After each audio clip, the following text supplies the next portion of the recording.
SC ST OBC होने का दर्द SC ST OBC होकर ही समझा जा सकता है, पहली बात। दूसरी बात, गाइडलाइन SC ST OBC के लोगों ने नहीं बनाई, समिति ने बनाई है। समिति ने किस आधार पर बनाई? जिस तरह से लगातार हायर एजुकेशन सेंटरों में इस तरह के अपराधों की संख्या बढ़ रही है, 118% की वृद्धि हो गई, इसके आधार पर रिपोर्ट बनी है। पहली बात यह है, जो लोग विरोध कर रहे हैं 90% लोगों ने शायद पढ़ा नहीं है, क्योंकि उन्होंने उसमें आर्थिक रूप से कमजोर वर्गों के बच्चों को भी जोड़ा है, दिव्यांगजनों को भी जोड़ा है, तो सिर्फ SC ST के लिए नहीं, OBC को भी जोड़ा है। तो मेरी समझ में ये नहीं आ रहा है कि जब उसमें EWS यानी कि आर्थिक रूप से कमजोर वर्गों को जोड़ दिया गया है, जिसमें सारे ही सामान्य जाति के बच्चे हैं, ये अलग जो है आर्थिक रूप से कमजोर वर्ग है जिसमें SC ST OBC नहीं है, सिर्फ सामान्य जाति के बच्चों को 10% आरक्षण दे दिया गया है, तो उनको भी उसमें ऐड कर लिया गया, तो फिर किसी को दिक्कत क्या हो रही है? फिर वो सामान्य के, दलित के और पिछड़ों क्या? मैं तो इसको एक ट्रैप मानता हूँ। मैं मानता हूँ कि जैसे SC ST 2 अप्रैल 2018 में जो है आंदोलन के बाद उसको जो है मजबूत करने के बाद सरकार ने की थी, लेकिन आज भी लगातार 7 साल से कम जो मुकदमे हैं, 7 साल से कम जिनमें सजा है, उन पे वो गिरफ्तारी नहीं करती पुलिस। तो इम्प्लीमेंटेशन सबसे इंपॉर्टेंट होता है, तो सरकार इम्प्लीमेंट तो करा नहीं पा रही। मैं आपको उदाहरण बताता हूँ, बच्चों की बात कर रहे हैं, प्रोफेसर, असिस्टेंट प्रोफेसर, एसोसिएट प्रोफेसरों के हाल पूछे आप जाके यूनिवर्सिटियों में।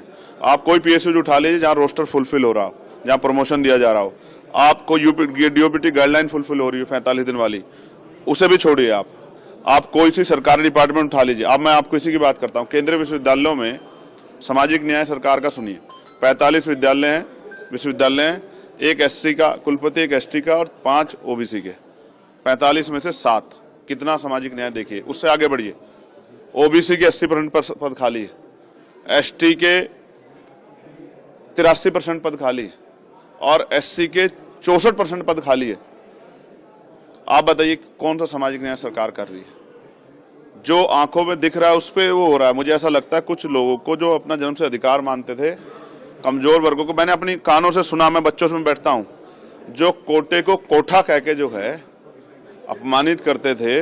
गरीबी एक बड़ा दर्द है, लेकिन जाति भी एक बहुत बड़ा दर्द है। भारत में जाति एक सच्चाई है, जहां आज भी जो है ऑनर किलिंग हो जाती है, जहां आज भी पूरे समाज का बहिष्कार हो जाता है, जहां आज भी जो है अभद्र टिप्पणियां की जाती है, वहां जाति की सच्चाई को आप छिपा नहीं सकते हो। तो मैं नहीं मानता कि ये बेवजह का विरोध क्यों है। और ये अच्छा हुआ कुछ सामान्य जाति के अधिकारियों ने इस्तीफे दिए, मैं उनको बधाई देता हूं कि चाहे वो जानते हुए भी या ना जानते हुए अपने समाज के साथ खड़ा होकर सरकार पर दबाव बनाना चाहते हैं, लेकिन SC ST OBC के नेताओं में तो इतनी हिम्मत भी नहीं है। वो तो मरे हुए हैं, वो तो अपने समाज के हितों के लिए बोल भी नहीं सकते। इतना जुल्म हो रहा है, इतने जो है सरकार सिस्टम खत्म करके आरक्षण खत्म किया, वो तो एक बोल भी नहीं पा रहे। आज इस वजह से एक दर्पण बन गया है कि SC ST OBC के लोग, इनके बुद्धिजीवी, इनके अधिकारी कर्मचारी, इनके जो है समाज के जिम्मेदार लोग देखें कि इनके हित में कौन खड़ा है, उनके विरोध में कौन खड़ा है, कौन इनके खिलाफ जो एजेंडा चला रहा है, कौन इनके खिलाफ जो आंदोलन कर रहा है। ऐसा ही मंडल कमीशन में हुआ था, जब पिछड़े वर्ग के लिए मंडल कमीशन आया तब भी ऐसा ही हुआ था, और आज भी ऐसा ही हो रहा है। मीडिया में जिनकी बाहुल्यता वो बैठ कर डिबेट कर रहे हैं, सड़कों पे जो कुछ हो रहा है वो हम देख रहे हैं। वही संगठन है जिनको सरकार ने प्रोजेक्ट किया, वही विरोध कर रहे हैं। तो सबके सामने ये पूरा मामला शायद प्रयागराज के मामले को डाइवर्ट करने के लिए हो रहा है, बाकी उसमें कुछ ऐसा है नहीं। सरकार पढ़ ले, आप लोग पढ़ लो, ओपन डिबेट हो, अगर ऐसी कोई बात है तो ओपन चर्चा हो जाए, समाज के बीच चल जाए, लोगों को पता लग जाए क्या है। यही सच है जो आपके सामने है। सरकार सामाजिक न्याय के नाम पे कमजोर वर्गों के साथ धोखा कर रही है।